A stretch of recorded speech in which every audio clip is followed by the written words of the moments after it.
ত্রিপুরার পর্যটন কেন্দ্র নারিকেল কুঞ্জে বিদ্যুৎ বিভ্রাট ও নেটওয়ার্ক বিপর্যয়। ক্ষুব্ধ পশ্চিমবঙ্গের পর্যটক, আন্দোলনের হুঁশিয়ারি হোমস্টে সোসাইটির। ত্রিপুরা ধলাই জেলার অন্যতম প্রধান পর্যটন কেন্দ্র নারিকেল কুঞ্জে দীর্ঘদিন ধরে বিদ্যুৎ বিভ্রাট ও মোবাইল নেটওয়ার্কের বেহাল দশায় পর্যটকদের মধ্যে তীব্র ক্ষোভের সৃষ্টি হয়েছে। ডম্বুর জলাধার সংলগ্ন এই নয়ন কাবিরাম পর্যটন কেন্দ্রে পরিকাঠামো সংকটের জেরে এর ব্যবসা লাটে ওঠার জোগাড় স্থানীয় হোমস্টে উদ্যোক্তাদের। এই পরিস্থিতির প্রতিবাদে ও দ্রুত সমাধানের দাবিতে যৌথ সভায় বসেন স্থানীয় হোমস্টে সোসাইটি ও এলাকাবাসী।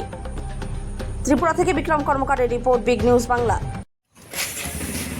আমাদের এই ত্রিপুরা রাজ্যের একটি মানে টুরিস্ট স্পট নাগেলকুঞ্জ, যেটা আমাদের বিপ্লব দেব মহোদয় আমাদের এই সারা ত্রিপুরা রাজ্য এবং সারা ভারতবর্ষের মধ্যে এই নাগেলকুঞ্জকে একটা প্রতিস্থাপন করেছে। কিন্তু এসে দেখি আমাদের এখানে কারেন্ট নেই। কিন্তু এটা সম্ভবত গন্ডাছড়া সাব ডিভিশন, সম্ভবত আমাদের গন্ডাছড়া সাব ডিভিশনের এইচডিউ ইলেকট্রিক এইচডিউকে আমি জোর কদরে অনুরোধ করছি, যারা মানে টুরিস্ট পোস্টটা আছে, কারেন্ট নেই, তারা অতি সত্বর যেসব লজগুলো আছে সবাই লসের সম্মুখীন হচ্ছে। তারা সবাই টুরিস্টরা সবাই চলে যাচ্ছে কারেন্টের অভাবে। কারেন্ট নেই, এসি রুমগুলো এসি চলছে না, ফ্রিজ বদ্ধ, ইলেকট্রিসিটি সম্পূর্ণ বদ্ধ। কারেন্ট নেই মানে কি তাই এলাকা সম্পূর্ণ মানে বিকল হয়ে যাচ্ছে। তাই করবুক সাব ডিভিশনের ইলেকট্রিক এইচডিউ মহোদয়কে আমি অনুরোধ করছি যত সম্ভব তাদের কারেন্ট দেওয়ার জন্য।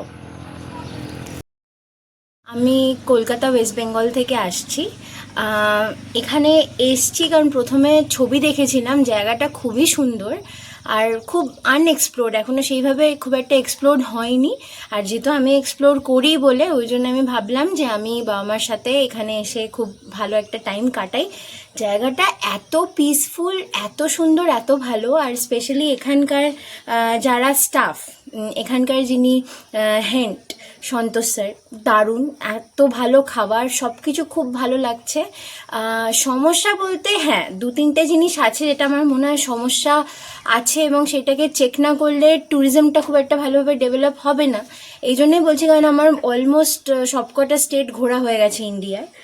তো এক তো হচ্ছে যে যখন স্টেশন থেকে এখানে আসছিলাম রিসোর্টে, রাস্তাটা অত্যধিক খারাপ। যে রাস্তাটা 2.5 ঘন্টা 2 ঘন্টা 45 মিনিটে পৌঁছে যাওয়া যায়, সেটা আমাদের 3.5 ঘন্টার মতো প্রায় লেগে গেছে। কারণ চালানোই তো যাচ্ছে না। এটা তো ড্রাইভার বা অন্য কারোর দোষ না, রাস্তায় তো কেউ আসতে চাইবে না এখানে।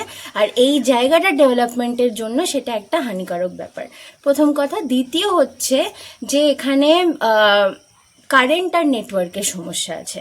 তো সকাল থেকে যেমন আজকে ভেবেছিলাম আমি ওয়ার্ক ফ্রম হোম করব, নেটওয়ার্কই নেই, আমার মেসেজই ভালো মতো যাচ্ছে না। হ্যাঁ, আমি কল সেইভাবে করতে পারছি না, ভিডিও কল বা অনলাইন মিটিং যেগুলো সে তো করতে একটা খুব বড় সমস্যা। আজকাল 5G সব জায়গায়, নেটওয়ার্ক না হলে তো খুবই সমস্যা, সেটাও একটা খুব বড় প্রবলেম্যাটিক জিনিস হতে পারে ট্যুরিস্টদের জন্য।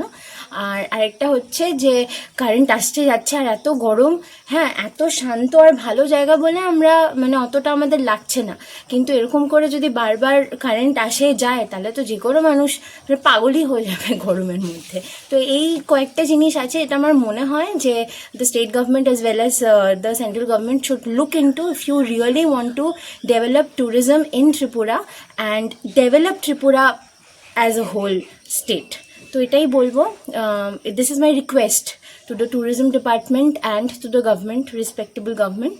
and rest তো খুব ভালো, থ্যাংক ইউ সন্তোষ আঙ্কল, আমরা খুব এনজয় করছি। আই উড রেকমেন্ড সবাই এখানে আসো, আমি ইউটিউব আর ইনস্টাগ্রামে দেবো, সবাই দেখো, সবাই লাইক করো, আর সবাই এখানে এসো।